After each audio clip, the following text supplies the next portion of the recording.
course, I've been here all morning and learned that I've made progress in one area. And one of the areas is that I prepare. I'm one of those who prepares. Now, I don't read my notes word for word, but I'm prepared with an outline, but more so with text. Any of you have to text out and see it, even if you don't use it when you're making any kind of presentation? Well, I came and I have a whole stack of notes, and as I'm sitting there, the speakers have pretty much covered what's in my notes. And here's the progress I notice. The old me would have said, oh no, how can I compete with that? And in case you haven't dabbled in public speaking and learning about public speaking, one of the faux pas that I came to understand with public speaking is, don't start. If you've had a great intro, Mrs. Maisel or somebody, don't come up and say, oh, how can I follow that? Well, they've done you a great favor. As our speakers today have set up your whole thought system with the things I also want to touch on.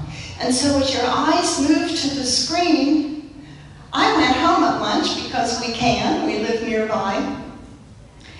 Deirdre this morning passed out Manifesting the Magic Statement of Desire, and she called it a contract.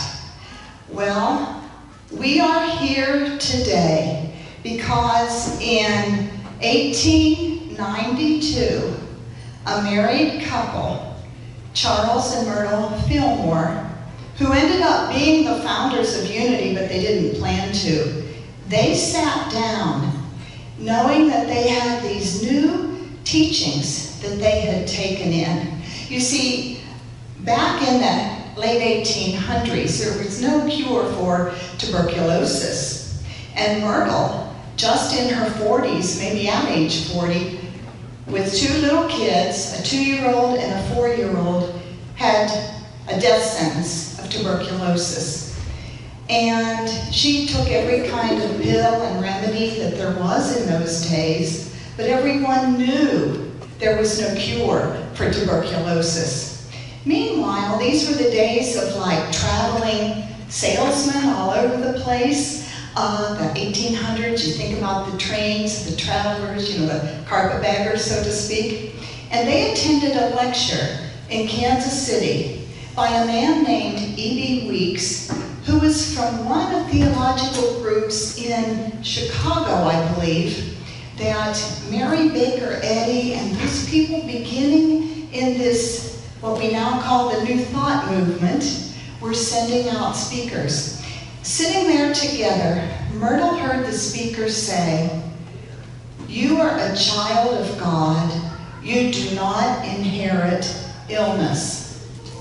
Now that went right by Charles, her husband. It didn't click with him, but she went home and every day found a place in their small home that she made a center for herself, and she sat and she reaffirmed that idea. She spoke to all the cells in her body, asking their forgiveness to how she had thought about her body, realizing what they had been doing for her. She was still living. They were trying. She affirmed each of her organs and the importance of it. She talked about her tissues. She talked about every cell in her body with great blessing and great gratitude. And in 2 years' time, what do you think? She was healed. She was healed. Now, the story goes on and on. As to what we've heard this morning from all of our speakers, it took persistence. I have stuck with things for quite a while, but 2 years straight, are you kidding me? Being sick, It's easy to do what you want to do when you feel good and you have the passion for it, but what about when you're feeling not so well, when things aren't going well? So that was one lesson of Charles and Myrtle, but Charles was so taken with how this could have happened that he began digging into the science of it all. And so he ran across the speakers and the thinkers and the writers of what we know as the Transcendentalist movement, the Enlightenment movement in the United States, which happened in the 1800s. And they started calling people together just to come in their kitchen and do these affirmations. They called it prayer. Centers for Spiritual Living now, CSL, calls it treatment, but it's a different way of acknowledging things in your life. And it grew and grew. More and more people wanted to hear, wanted to learn. More and more people were healed in all sorts of ways. Charles' business began thriving. Prosperity all around them in every sense of what we call prosperity. And so out of that grew the Unity movement. I'm taking the time to share it today because so unlike how many denominations have developed out of anger or not liking what was there and starting their own version, we know that oftentimes that doesn't work very well. And so I'm real proud of the Fillmores and their basic philosophy, which they held to, which at that time, they were practicing Christians in Kansas City, but they began seeing the Bible scriptures and the Christian teachings in a new way, and they grasped this idea of new thought. So you can tell I'm into the history of it all, but for me, it opened up my whole world when I realized I could do something with the scriptures and the gospels and even the songs that I had turned my back on from my constant Christianity of my youth. So here's what Charles and Myrtle had to write. They did sit down and write. We, Charles Fillmore and Myrtle Fillmore, husband and wife, hereby dedicate ourselves, our time, our money, all we have, and all we expect to have to the Spirit of Truth, and through it to the Society of Silent Unity. That's what they called their prayer circles. It being understood and agreed that the said Spirit of Truth shall render unto us an equivalent for this dedication. What were they asking for? Render unto us an equivalent for this dedication in peace of mind, health of body, wisdom, understanding, love, life, and abundant supply of all things necessary to meet every want without our making any of these things the object of our existence. In the presence of the conscious mind of Christ Jesus, this 7th day of December, 1892. So when Deirdre and, what's his name? Lawrence, it's funny what escapes you when you're up here, you know? And Leanne said in their various ways, what do you want? What are you after? What are you looking for? That takes some deep thought. Deeper thought than the surface things that we know. You know, I think I need a house and a car and good relationships and okay, but what about peace of mind? Don't we want peace of mind? If you have peace of mind, if you have wisdom, you have understanding, if we follow some of these tips that we're learning here, it will all come together. And so I know all of you are taking back all sorts of tips and spiritual tools in your spiritual toolkit. And I just want to speak with those who are feeling maybe like, wow, it's a lot, and I don't know if I can do it, I don't know if I'm doing it right. Because I'm here to say, it's all great, but at the same time, much of it doesn't matter.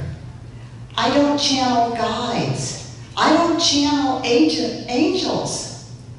I don't even have specific tools anymore that I use, except those have been embedded in me, and now I am that. Just like Leanne was talking.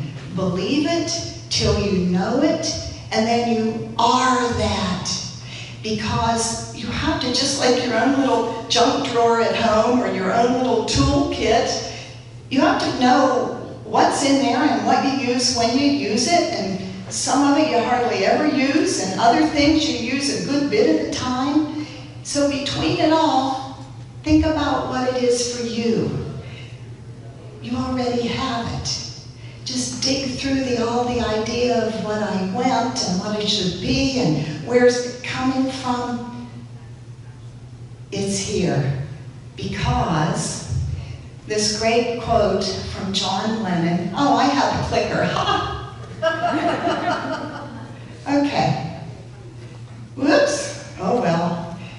Life is what happens to you while you're busy making other plans. Remember that from John Lennon? Life is happening. Life is here.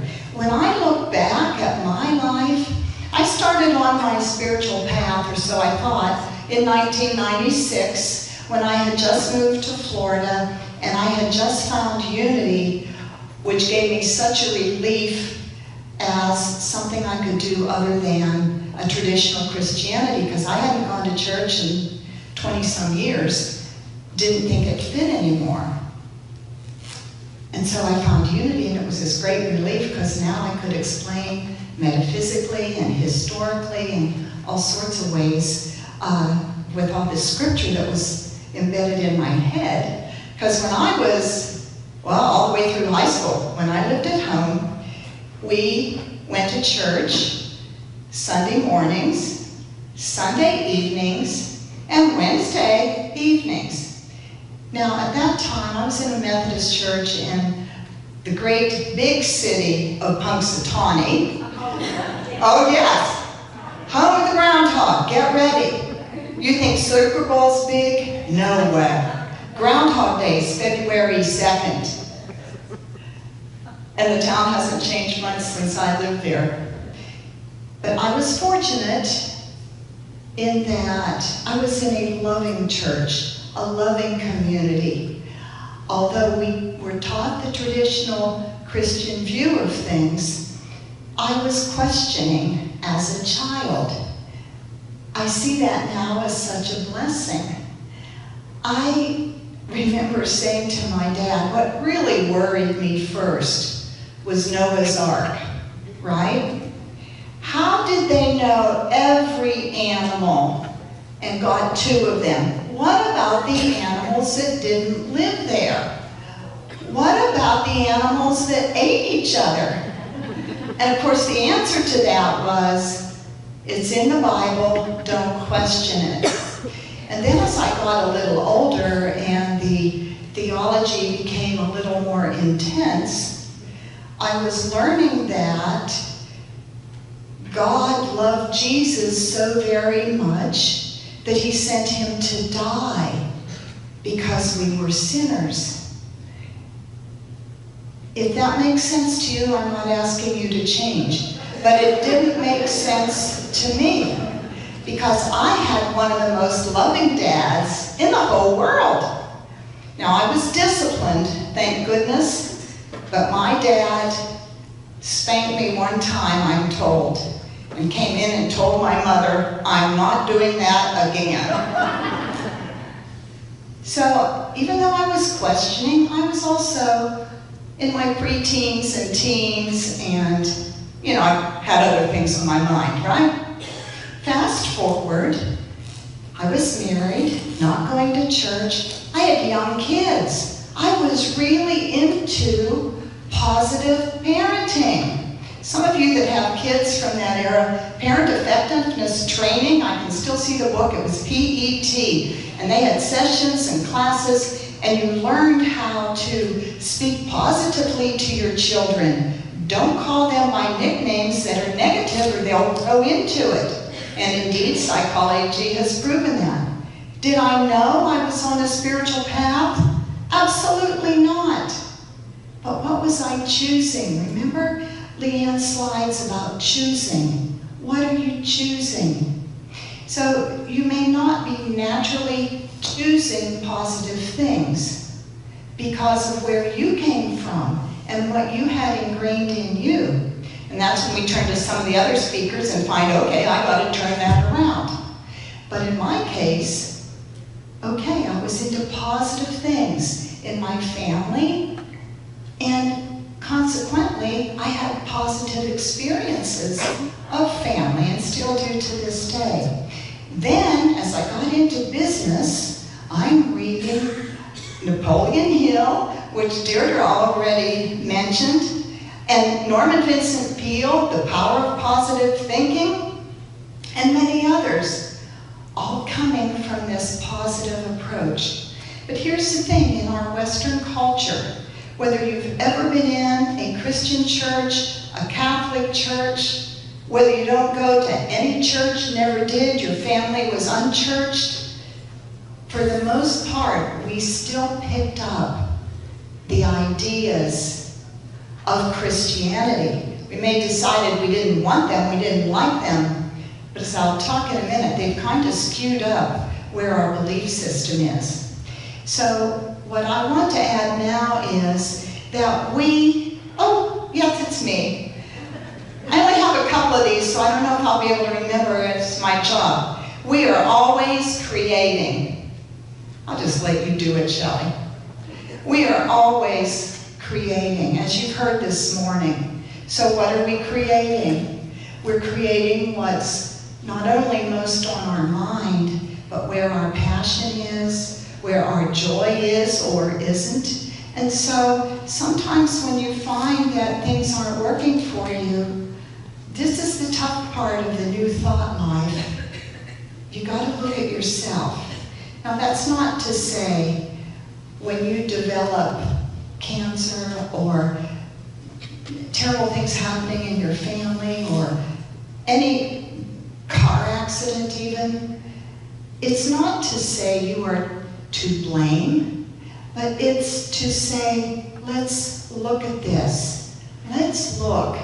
Where are my thoughts? These are all, our life now that we are aware is a call back to what should I be thinking of if I want it to go this way? Be aware of my thoughts. See, we think we can turn it on and off, and we can be nasty and get offended and gossip about somebody and gripe about our job. And then we think we can go into meditation and undo all of that. And as one of them said this morning, that's exhausting. Better to get an understanding of it. So in my case, my understanding has just come slowly, let's say, but we are where we are, right? You are where you are today. Think about your spiritual path. How did you get here? However it's been, it's turned out to be great, right? Because here we are together, creating this spiritual community. Certainly there's ups and downs. Certainly there are difficult times for all of us. You see, Robin isn't here. She's dealing with a death, a surprise death of her sister. Things happen. But where are we with those things happening? You see, I think one of the things that we have grown up with, this embedded idea that we've picked up along the way, has to do with the nature of God and the nature of how the universe works, so that we think things are being sent to us in a punitive way. I want to say next that in addition to we are always creating, the future is not fixed. We have so much freedom of choice. That's that's what we call love. It's the freedom to be who we want to be. And so we have so much choice in that freedom. We know now science is doing so much to help us, where from the 1800s it was really scoffed at. Even unity was called a cult. And now we're coming more and more to the understanding of these ideas about mind-body connections. And so we know through science now, quantum science, that the future isn't fixed. The particle, the observer effect, by looking at something in the atomic level, by looking at something, it changes from a particle to a wave and vice versa. And there's also observer bias, where the experiments show that if the observer has a perceived notion of how this should come out, it skews the results. Well, we can take it from the subatomic and atomic level right into everyday life. You know what you may expect when you go into any situation. So I ask you this, what's your expectation? My expectation today was to get up here and be excited, because it's not all my responsibility now to tell you these key points. You've heard them. I'm like, yes, I just need to affirm and rehash some of it. When you meet somebody new, what's your expectation? I heard Marcus introduce Lawrence, and they just met in September. And it's one of these brother from another mother kind of situations. Sometimes you know that, but what if you don't? What are you going to think about that person? What about when somebody says something? Are you going to feel offended? Oh, how could they? Stop yourself. Remember where you are. Remember that you're choosing. A Course in Miracles has a wonderful, I could see peace instead of that, instead of this. That's got me through a lot, especially in our second marriage. Oh, you're still here? Oh. He's wonderful to live with. You hear what he has to put up with. My tongue, you see, and my lips. This isn't lipstick. That's a shade of purple from biting my tongue and just keeping my mouth shut. I want to talk a little bit more about faith in just a couple minutes. When Leanne, I think, was speaking about one of her rays being faith. Faith is a power. Where are you putting your faith? We all have an abundance of faith. Where are we placing it? How are we using it? Do you have faith that the spiritual community will come together and be heard and change the world? Do you know that includes the United States? Do you have faith that you can thrive and excel? Faith is magnetic. That's what draws to you from this wonderful, giving, benevolent universe that's there waiting for your commands. Faith, though, is a deep inner knowing. So get clear on what you know about what I still call God, but I was a long time being able to call it God. We use spirit, we use the divine, we use the universe. Get comfortable with your old tradition of religion. Be able to hear people say things in other ways and translate it in your head. Things happen for a reason, somebody will say when something unexpected happens. Well, yeah, they happen for a reason, but not because there's a Superman in the sky pulling the trigger and pulling this puppet and making it happen. Things happen and we bring reason to it. Can we look at the situation and say, was I involved with this? If not, then it isn't mine to do. I bless it. I bless them. And I turn loose of it. And I quit trying to control everything. It's in Unity, our filmer, our founder, has a little booklet, it's more than a booklet, it's a dictionary, called The Revealing Word. And our definition of faith is the perceiving power of mind linked with the power to create.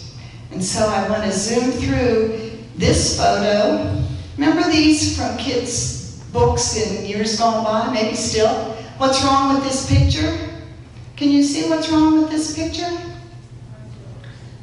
Yeah, the mirror is not quite the same, is it? And what about this one? I don't know if you can see it, but I'll help you on this one. The calendar on the desk, can you see it? It says June 31st. So we learn to look at the picture that life is giving us. We don't blame ourselves. If you get a cold, you don't blame yourself for bringing this on. You begin right then to heal the cold, and then to look at your immune system. Are you eating what you should be eating? Are you still smoking after 38,000 people have told you to quit? Are you whatever? Look at your life. For me, it's the procrastination of going to exercise. Why? Because I look like I do, right? I'm not overweight. And I have passed all of these years by doing next to nothing. But now I'm older and I need to pay attention because my bones are thinning. I've had cancer. I've been through that. And I've realized that I had that at a time when I had already started this. And so I was strong in my belief. I wasn't even worried. It was stage 1. I had a mastectomy. I missed 2 Sundays of speaking and was right back again. Anything that you truly put your mind to and go through the steps to do it is out there in the field of possibilities. Because even our esteemed psychics, and we have several of you, they will tell you what they see is today's grid. This is how it'll look if you keep doing what you're doing. This is what's in the field now. Are you capable of change? Absolutely, we all are. So life just is. Life happens, whether you're working on it or not. And sometimes we just choose not to do anything. And that's okay too. Are we still loved? Yes, we are. That's another old Christian teaching, that you have to be good, that you have to do something to win God's favor. I'm telling you what, there's so much favor out there, we don't know what to do with it. So get ready to claim it. Unity Myrtle Fillmore, the other founder, in one of her books, she said, life is a school. I love that. You can learn every day, every moment. So even when you recognize that you're on your spiritual path, continue to learn. We invite you here anytime. We have ongoing classes. What we can tell you in a half hour or an hour is the tip of the iceberg. We'd like to go deeper, have a place where we can have discussion. So come on out, and we're also looking at ways to create a broader gathering once in a while of all our spiritual connections. Life is also an amusement park. Some of you like to be scared. I can tell when I hear your stories, it's like, oh my goodness. The risk that you took in your life, absolutely, life was your amusement park. Enjoy it. Enjoy it. Because as we get ourselves together and realize life is a school, life is so accommodating to me, and as we have our little plans come together for how we want to be, what do you want? Do you want peace of mind? Do you want wisdom? Not just what your head's telling me. Do you want wisdom from all of the great masters, past and present? Yes. And do we want the abundance that all of this Spirit of Truth will give us? Yes, we do. I'm just showing you this to not go into any detail, but we also have a teaching in Unity about 12 powers They are abilities that we all have, and there's many more than 12. But these are the ones we identify: faith, love, strength, wisdom, power itself, imagination, understanding, will, order, enthusiasm, release, and life itself. With all of these 12 powers, it's not that you need to get it, it's how do you use it. Where are you putting your will? Where are you putting your imagination? Are you imagining the worst that could happen before you go to the doctor's office? Are you imagining crazy things when your spouse is traveling? You see, what we call spirit, the divine, the all that is has to come through us to get out in the world. When it comes through us, that's the biggie. That's where we have all of this freedom of choice, where we have all of this encouragement from our spiritual friends to use all of our powers wisely for the benefit of all people. And through that, it will benefit us and come on out through our body and onto the screen of our life. And as we let our light shine, others will be illuminated as well. And I want to close with this slide. Many of you know Elizabeth Gilbert from her Eat, Pray, Love wonderful book. And Unity on the Bay had her for a big event. I guess it was last year. Several of us went. As part of her talk about how she came to be a writer and as popular as she is, she made this statement, and I wrote it down, and it stuck with me, and I was lucky enough to find it on Google. So here it is, all you spiritual seekers. What are you willing to give up to have the life you pretend to want? What are you willing to give up to have the life you pretend you want? Do you really want it? Can you follow some of these steps you've been hearing? Can you turn yourself from an egomaniac into a humble, giving, interactive person with others? Can you turn yourself from a shrinking flower to feel your own presence, your own power? In other words, can you get out of your ego? Which isn't a bad thing. We all run around living by our ego. But can you master the tools, the skills, and spiritualize your ego so that you will be the person you want to be, so that you will show in your life, on the screen of your life, the life that you want? Begin it now. Don't wait for this, that, or the other. Just begin. Begin with your choices, moment by moment by moment. I could see peace instead of this. And I thank you for your time.